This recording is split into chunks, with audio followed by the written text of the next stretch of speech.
Kamakailan ay nag-Instagram si Catherine Bernardo, para kumpirmahin ang breakup nila ng kanyang longtime boyfriend na si Daniel Padilla.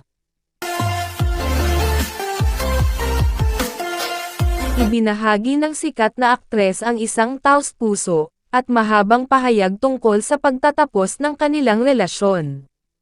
Ang emosyonal na anunsyo ni Catherine, ay nagpalungkot sa marami, sa kanyang mga tagasunod sa balita, dahil ang minamahal na celebrity couple, ay naging paborito ng mga tagahanga sa loob ng maraming taon.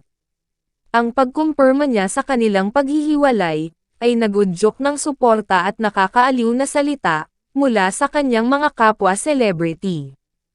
Kabilang sina Joshua Garcia, Sara Labati, Miles Ocampo, Chi Filomeno, Angelica Panganiban at Angeline Quinto sa mga nag-react sa kanyang post.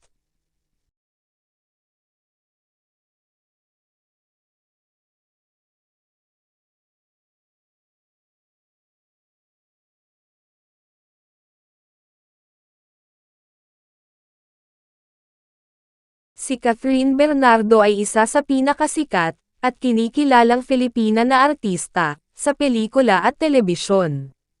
Siya ay itinuturing na isa sa pinakamatagumpay na celebrity, dahil sa kanyang mga blockbuster na pelikula. Siya ang may hawak ng pinakamataas na kita, na pelikulang Pilipino sa lahat ng panahon, Hello Love Goodbye. Ito rin ang naging pinakamataas na kita na pelikulang Pilipino, sa Middle East, Australia, at North America, and she did a lot of hit movies with Daniel Padilla.